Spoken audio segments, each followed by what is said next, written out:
Hey everyone, stop scrolling right now and really pay attention, because what we're about to explore is not just another philosophy lecture or motivational talk.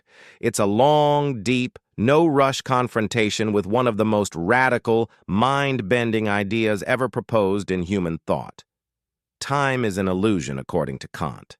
Right now, as these words are hitting your eyes, your mind is already reacting. A voice inside is probably saying, time is the most real thing there is. Look at the clock, look at my age, look at my schedule, look at death coming closer every second. How can time be an illusion?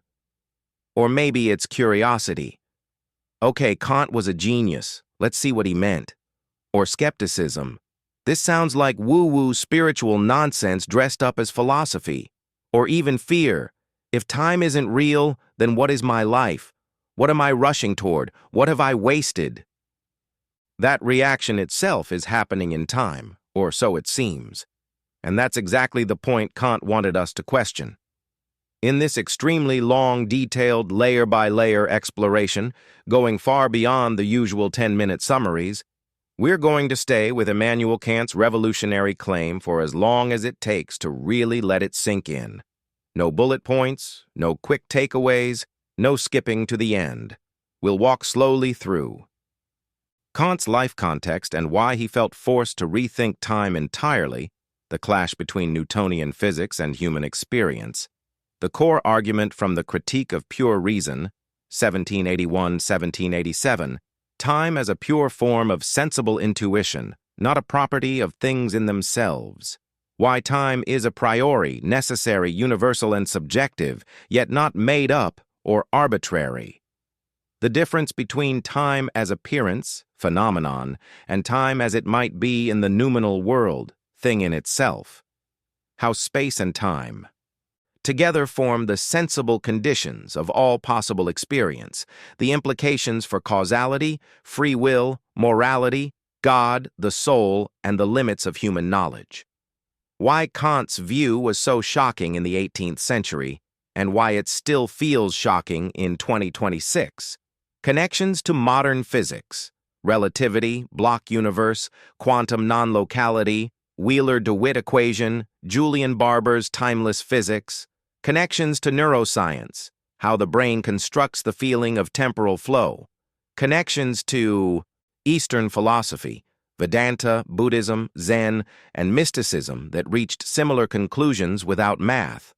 Personal stories of people who internalized Kant's insight and how it changed their relationship to regret, anxiety, aging, mortality, and presence. Practical exercises you can do right now to begin experiencing time differently, not as a theory, but as lived perception.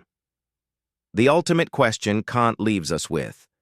If time is a form we impose on reality, what is reality when the form is stripped all? If that inner voice is already resisting, this is too abstract, I don't have time for this, this is depressing, this is liberating, good. That voice is operating inside the very illusion Kant is inviting you to see through. Stay with me. Don't believe anything I say. Don't reject anything I say. Just follow the argument. Look at your own experience and see what happens. Hit like right now if you're willing to question the most basic structure you've always taken for granted, time itself, and drop a comment below. Right at this moment, what does the voice in your head say when it hears time is an illusion? Is it scared, curious, dismissive, hopeful, angry? Be brutally honest.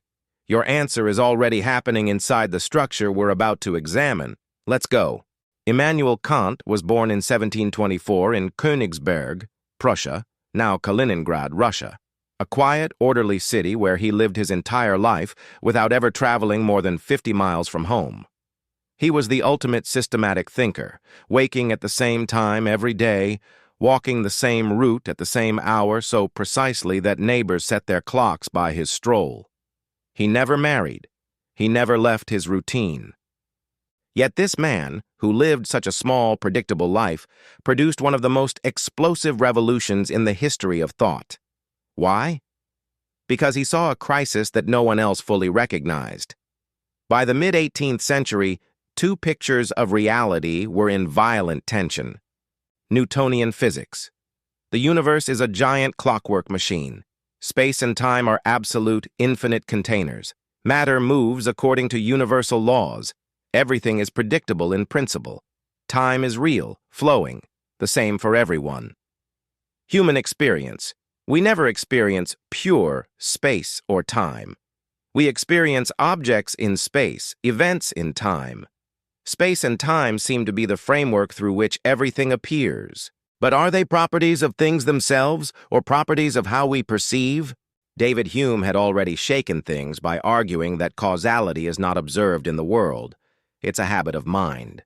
We see one billiard ball hit another and assume cause and effect, but all we really see is constant conjunction.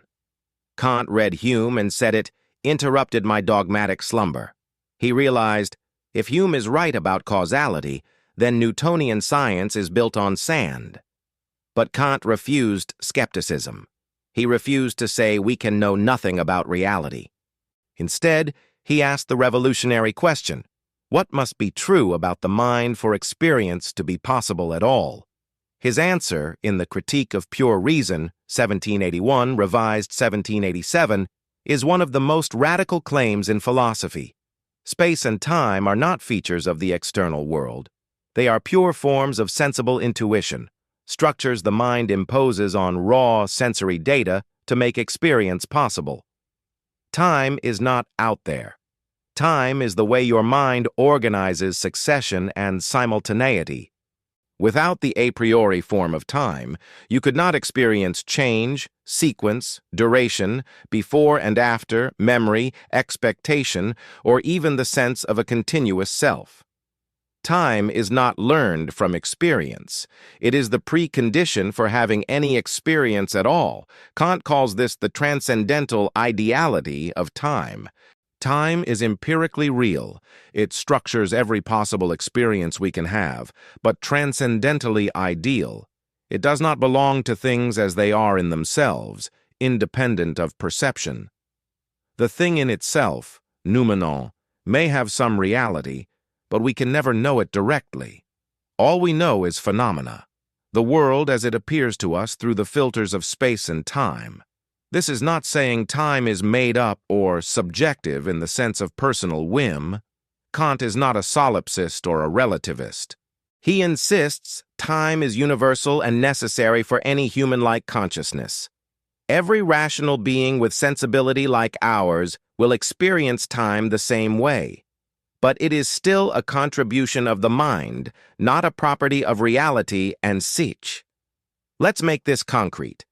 You remember breakfast this morning? You anticipate lunch in 2 hours. You feel time passing slowly when you're bored, quickly when you're engaged. None of those experiences are possible without the form of time. But the events themselves, the chewing, the waiting, the boredom, may exist in a way that is not temporal at all. The noumenal world might be timeless.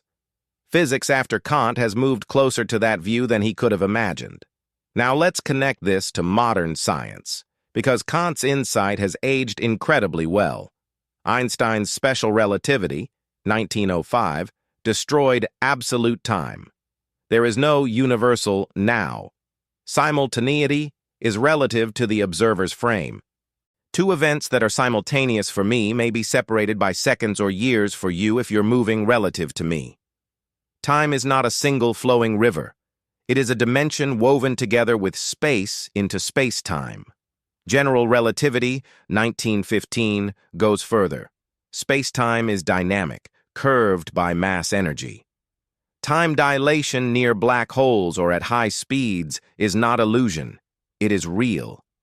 Clocks tick at different rates.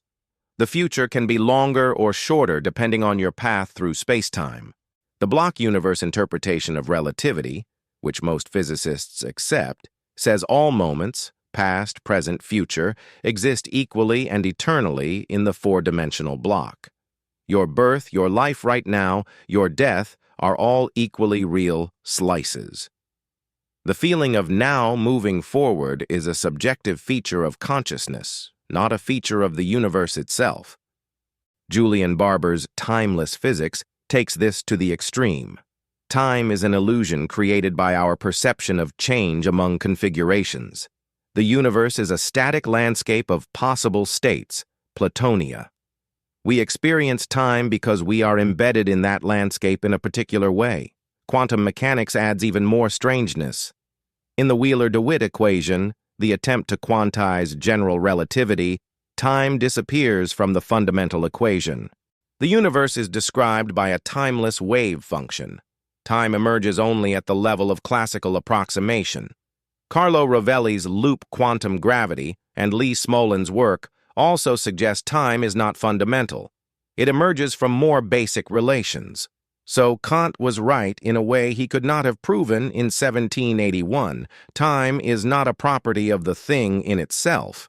It is a form of intuition, a condition of appearance. Modern physics has pushed that intuition to the limit and found that the thing in itself may indeed be timeless. What does this mean for you right now in 2026, sitting wherever you are, feeling the pressure of time?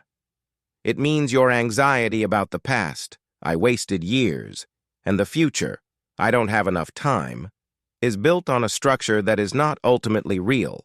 It means death, the apparent end of your timeline, is not the annihilation of consciousness, but the end of one particular mode of experiencing time. It means the I that is afraid of running out of time is itself a temporal construct. When that construct is seen through, fear loses its grip. Krishnamurti, who was influenced indirectly by Kant via Schopenhauer and others, would say, time is psychological time, the movement of thought from past to future. Chronological time exists, but psychological time is illusion. When thought stops projecting, when the thinker sees it, is the thought. Time ends. What remains is now, eternal, timeless presence. Feynman, ever the honest physicist, would say, "We don't know what consciousness is. We don't know what happens when the brain stops. But we do know the laws are strange, the universe is vast, and our common sense picture is too small. So stay curious. Don't be afraid to say, 'I don't know.' That's where discovery begins." So look at your fear of time running out. Look at the voice saying, "I'm getting old. I'm behind. I don't have enough time left." Don't fight it. Don't believe it. Just look. See how it arises in time, lives in time, dies in time. See that the awareness watching that voice is not in time. It was never born. It never ages. It never dies. It is already complete. That is the freedom Kant pointed toward, even if he never used these words. Time is the form we impose. Strip away the form, and what remains is reality, timeless, silent, alive, whole. If this long immersion opened something inside you, give it a massive like. It helps this conversation reach others still trapped in the hurry. Subscribe and turn on notifications for more deep explorations of what is real. In the comments, tell me honestly, right now, what is the voice in your head saying about time? Is it rushing you, regretting, planning, fearing? Just observe and share. Your honesty is already a step beyond the illusion. Thanks for staying with me this long. Until next time, keep questioning. Time is waiting for you to see through it.